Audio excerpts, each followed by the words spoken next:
Hello, West Michigan. Welcome to Meet Her. This is the podcast where we highlight all of the amazing women in West Michigan, disrupting tech, leading teams, doing really cool things. My name is Jen Wangler, and I am the Vice President of Technology for The Right Place. I also lead a local industry council here in West Michigan called the Technology Council of West Michigan. But let me introduce our guest today. You're going to love her. Brittany Hunter, thanks for joining us. Hey, Jen, I'm really excited to be here. Thank you so much for having me. Absolutely. So Brittany is the delivery practice lead for a company in town called Atomic Object, and they are a software consultancy, have been around for how long? Almost 25 years now. Yeah. It's so cool. That's so cool. So Brittany, tell us a little bit more about who you are and what got you into tech. Yeah, absolutely. So at Atomic Object, we design and build custom software for companies of all sizes and organizations. So from Fortune 500 down to startups and nonprofits. Through my work, I've been with Atomic for almost a decade and a half. I've worked in different roles at Atomic Object. I started in UX. I work in product and delivery. I've also done team leadership, sales, and account management. So kind of pretty much everything except coding for Atomic, although I have that in my background as well. But I've gotten to work with so many amazing West Michigan businesses through my career. Ones that come to mind are Steelcase and EduStaff and Masterpiece Flower Company, a couple recent startups, Stunio and a Waster. Currently, I'm working with Fairlife, building some software that's used in their production facilities. So I love the way I get to know my clients and the cool things that they're doing here in West Michigan and all the different things that are built and made and done here. So that's a bit about my work at Atomic. In my personal life, I'm married to my husband, Matt. He's a librarian at Grand Valley State University. I have way too many hobbies. I'm a maker at heart, so everything can be tied back to making things. So cooking, making food. I love crafting. I love sewing. I love building. I just pick up a new hobby pretty much like really regularly. That's so cool. and just cycle through them. And then the other big hobby that I have is horseback riding. I have 4 horses. I compete in the equestrian sport of dressage, which is a bit like ice skating on horseback, and that you have compulsory movements and things like that. So they keep me pretty busy taking care of the horses and riding and training and all that. Gosh, have you done that forever? Since I was about 20. Okay. Yeah. Wow. Yeah, absolutely. And what inspired you to pick up horse riding? I was a horse girl all my life. Okay. I just loved them, so I got to the barn as soon as I could. That's so cool. Yeah. That's so cool. I know what you learn on these. That's great. Absolutely. Yeah. So Brittany, tell me a little bit more about kind of your experience. I mean, did you start off in high school thinking, I really want to be in tech? Yeah. So when I think about how my software consulting career began, it goes back a lot farther than you would think. I loved computers as a kiddo, like a really little kiddo in elementary school. And playing games and doing stuff with Microsoft Paint, like that morphed by the time I was a teenager into the internet was starting to become a thing. We didn't have smartphones yet, but we were certainly starting to share information on the internet. And so I wanted to learn how to do this. And I went to the library and picked up books on HTML and coding and taught myself how. Okay. And so I made my own little website. Okay. And then all of a sudden I was making websites for people in the community as a teenager. I was like 14, 15 years old, helping people tell their story, whether it was like the plumber, the builder, the church. I did a lot of work for a youth athletic organization. So I really just, as a kid, kind of stumbled into this entrepreneurship and consulting journey. Yeah. And then I went to Grand Valley State University for college. Go Lakers. Go Lakers, yes. And there I also worked for 4 years as a student website developer, a member of the team that takes care of all of their websites at Grand Valley. And again, I was consulting. I was helping professors and student organizations communicate their message on the web. And fast forward a little bit, then I landed at Atomic Object, where I've been for about 10, 15 years now. So, yeah.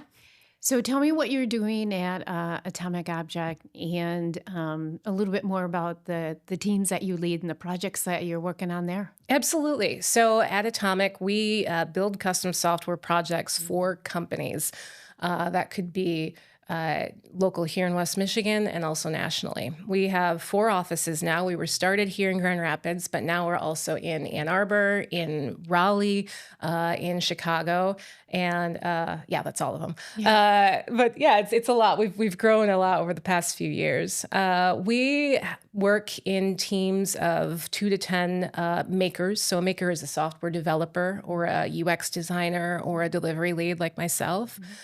Teams are sized depending on what the project needs. So could be a really small team doing some research and design before beginning a development project. Could be a very big team.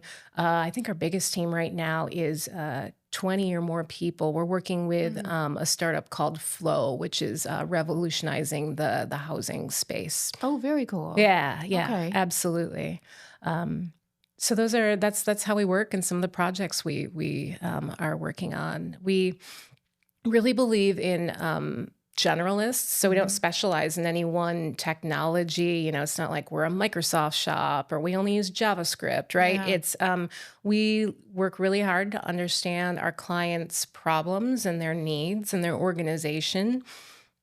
And then we choose the approaches and the technologies that make sense for their organization and what they're going to be able to support long term. Yeah. So clients, some of them, they'll come to us and we will help them build a project, build a piece of software, and sometimes we'll help them interview and hire a team that will then go on to own that software, its building and maintenance in the future. Yeah. Some clients rely on us entirely as their tech team. So they just work with us to build a product and then come back year over year for enhancements and adjustments and maintenance and support. Wow. Yeah. And I think about the types of projects that you're working on. Which ones are most exciting to you? I mean, you mentioned Flow, and that's really cool. But can you talk a little bit more about those? Absolutely. I think every project is exciting in its own way. That's a Yeah. bit of a cop-out answer, but Yeah. for me and my teams, we love to learn. And so every new client, every new industry is an opportunity to learn. We always say we bring top-notch technical expertise, and then our clients bring their subject matter expertise. So it's a little bit, when I was a kid, I loved the Mr. Rogers segment where he would go into like the crayon factory and tell you how crayons are made or bass violins. My job is a little like doing that every day. Yeah. So whether it's how Fairlife makes its ultra-processed milk and building tools that support that, or Masterpiece Flower Company here in West Michigan shipping flowers to big box chains nationwide, and all the thing that goes into growing and shipping those flowers. It's always a really exciting journey to learn what they're doing and how we can help. Some other really exciting projects we're working on are modernization projects. You don't think of them as it's not innovative in that you're not making something new, but you do have to innovate in figuring out, okay, how am I going to translate this old data? And that can pose some really interesting technical challenges. And it's also very important work because it's the software that our governments and organizations and companies run on every day. Absolutely. Isn't it all about making it better, right? More efficient these Absolutely. days? Yeah. I think for me, the thing that's rewarding about building software and the thing that always keeps me coming back is helping people do things in a better or a more efficient way. Yeah. I go back to Steve Jobs. There was this story about booting one of the computers, and he wanted it to be faster and faster. And they're like, if we only shave off a couple milliseconds, what does that do? But that's a couple milliseconds all around the world, right? Yeah. So Yeah. to me, that speaks of faithfulness in even the smallest things and helping folks use software and computers to do their job well. Yeah, absolutely. Well, I want to talk about kind of the pace of change in tech and get your thoughts on that. Just there's so much happening in that space. But also from a female's perspective. I mean, you work in an industry where there are not a lot of youth, Hmm. probably at Atomic or even at any function that you go to Absolutely. throughout the course of a week. You and I put on an event earlier this week, right? Where we had or this year, where we had leaders like yourself talking about what it means to be disruptive in your industry and in your companies. Share a little bit more about, what you're seeing as far as trends for women in tech and how do we move the needle to kind of keep providing diversity and inclusivity into tech. Absolutely. So I think what's really important for women in tech is a sense of belonging. When I think of the challenges that I've encountered in my career and that women in STEM fields, places where you're the first and only in the room, there's two main challenges that come up again and again. The first one is that feeling of imposter syndrome. Uh, I feel like that one's it's a bit trendy right now. You'll see it like HBR articles on it and whatnot. Sure. But it's really that feeling of, oh no, I'm a fraud. Like I don't know what I'm doing. Everybody else knows what they're doing, but I don't know. Mhm. I'm just working really hard that I don't get found out as a fraud. Yeah. So that's imposter syndrome.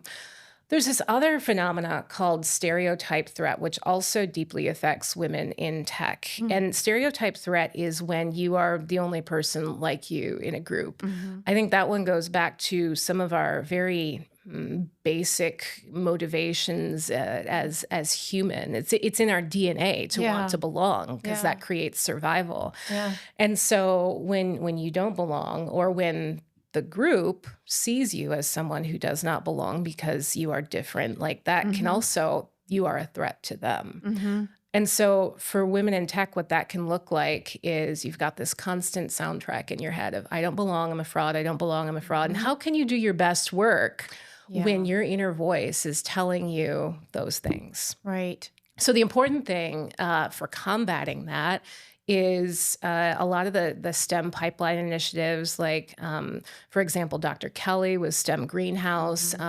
There's also an organization here called Girls Who Code, places that show young women from an early age that they do and they can belong in these fields. Yeah. And then in our computer science departments, we need to be continually focused on connecting young women, STEM students, with one another so that they can find that community and belonging. Right. And then in industry, again, we need to be creating a sense of belonging, both by connecting women with one another, but also making sure that our workplaces are inclusive by having inclusive practices, all the way from like company policies and things like that, and then just the attitudes and the values of how we treat one another in the workplace. Does that answer the question? Oh my gosh, it does. Absolutely. And there's so many different angles. But, I've always been impressed by Atomic because you live out those values and those things that you talk about being atoms, right? I think Yeah. you refer to yourself as atoms. Yeah, we do, yes. Yep. So, talk a little bit more about what are you doing within the organization to put some of those practices in place? Yeah, I mean, absolutely. One of the most important elements of this is our Accelerator program. That's our program for folks right out of college. It's a 2-year program we kind of think of it as our own internal master's degree. Yeah. And it's a full-time job. Don't get me wrong. It's not like an internship or anything like that. These are full-time hires who come in, but then we provide them with wraparound support, coaching, mentoring, one-on-one feedback sessions, group discussions where they can talk about either learning sessions or ask questions of things that have been bugging them, but maybe they don't feel safe to ask, just in the general day-to-day of work, right? Sure. And so that program has been extremely successful in creating, because we hire folks in a cohort of 4 or 5 per year. So you've got this built-in set of buddies who are going through the same set of experiences, Yeah. experiencing that imposter syndrome, whether they're men or women or queer or non-binary, like you've got that cohort of folks who you can go to first of all. Yeah. And it creates this sense of belonging. So for our young women hires especially, we've been able to hire a much higher percentage of young women out of school than on average, I would say, Yeah. which increases our population of women and just creates a more diverse space as a whole at the company. Yes, And let me right. tell you, it feels very Yeah. different from 10 years ago when on a day-to-day basis, I was quite frequently the only woman in the room. And now Yeah. there's a lot less of that. So any studies around, I guess the success of a project when you have diverse team members? Because we talk about this all the time, right? Mhm. It's not just you should do this or ethically an important thing to do, but it's a business case, right? Oh, Like, absolutely. I mean, again, go on HBR and you'll find case study after case study of how diverse teams have better performing outcomes than homogenous teams. And it can be harder, right? yeah, Because you have to account for inclusive perspectives. But then you look at it from all kinds of different angles, whether it's financial, whether it's well-being or like employee self-reported satisfaction, yeah, or whether it's outcomes in terms of project success. Sure. Any angle you look at it, you're going to see the diverse teams perform better. Yeah, yeah, absolutely. So, Brittany, Atomic is the premier sponsor for Go Beyond this year. Yeah.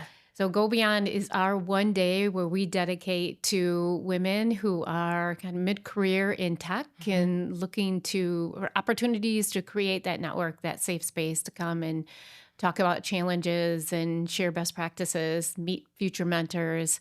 But I'm sure that you get asked a lot to sponsor different things. Why Go Beyond? So I've been to both of we had Go Beyond last year, and then there was kind of a precursor to that Yeah. event that morphed into Go Beyond. I've been to Yeah. both of those events. I've brought a couple colleagues to those events, and those of us who attended came away just feeling restored, feeling refreshed, but also had tools that we could take into our day-to-day interactions. I've met a couple of really good friends at Go Beyond love it. that have, blossomed into relationships outside of that experience. And so, yeah, the takeaways from that event have been fantastic for me and my team. And so that's why we were really excited to go big on this sponsorship this year and bring more of our team members to the event. So I'm very excited for Go Beyond in coffee circles in the way that it's connecting women in tech in West Michigan and providing a platform for people to just feel more belonging and be able to express their best selves and get the tools and the connections they need to problem solve when maybe they're encountering challenges or feeling alone. Yeah, I love the fact that you met some future friends at it. That's Yeah, great. absolutely. So, for all of the young women out there, and I guess young men too, right? So do you profess to be, are you an introvert or an extrovert? Oh, I'm an introvert. You're an introvert. Yeah. Okay. Yeah. It's always an interesting question, right? Yeah. I always feel like I'm an extrovert, but I still need my time to kind of recoup at the end of the day. Yeah. So if, for an introvert, networking is hard, right? Getting out there, meeting people, working through that. What have you found that has worked successfully for you? I always look for the person who's looking more lost than I feel and strike up a conversation with them. I love it. I love when an event has like table topics or conversation starters, time to just explore a predefined topic. That's usually a great way to break the ice. Yeah.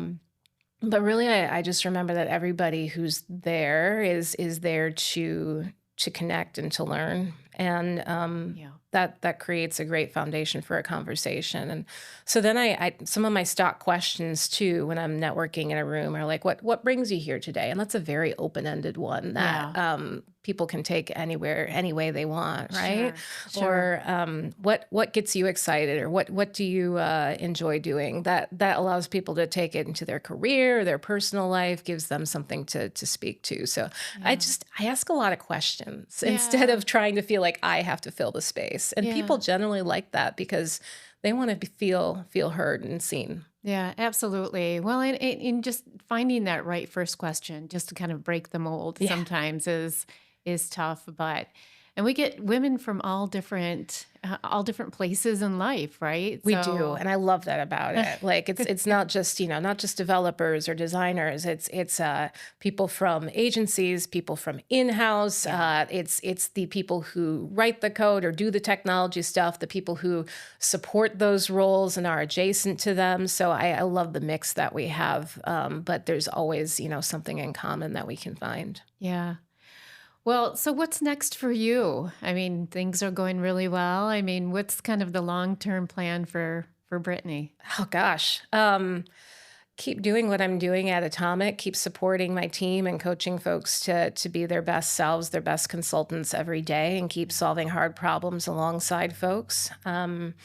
I have a couple of side projects that I'm working on. I'm dipping my toes back into coding myself. Not ready to talk specifics yet, but really interested in some of that entrepreneurial journey and projects related to taking software to the equine industry. So I have some things that I'm working on that I'm feeling jazzed about. Okay, stay tuned. Yeah, right? absolutely. Second curve, maybe. Exciting. Well, Brittany, I just value and appreciate your leadership, your engagement. I think it's wonderful for young women to be able to see a successful you, Thank you. and role model afterwards. I have a couple of rapid fire questions for you. Okay, let's go. All right.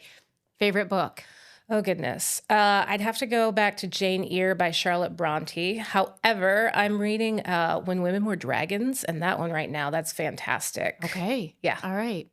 Favorite podcasts outside of Meet Her? Oh, what have I been enjoying lately? I haven't been listening. I've been doing a lot more audiobooks, honestly, lately, just because of the news is depressing.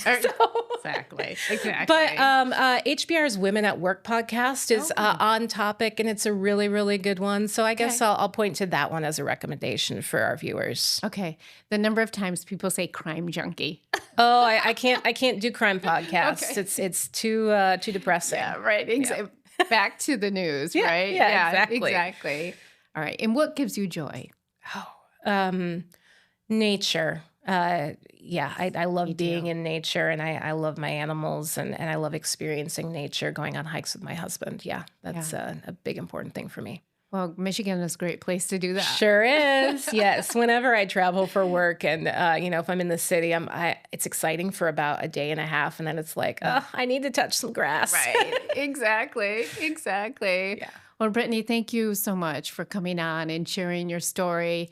Again, Atomic is going to be the premier sponsor for Go Beyond, which will be on Thursday, February 27th from 8:30 to 3, I think. But you can find out more at either connecting with me on LinkedIn or rightplace.org and going to our events page for more. So I look forward to having you on again, Brittany. Absolutely. Thanks so much. It's been fun. Thanks for having me.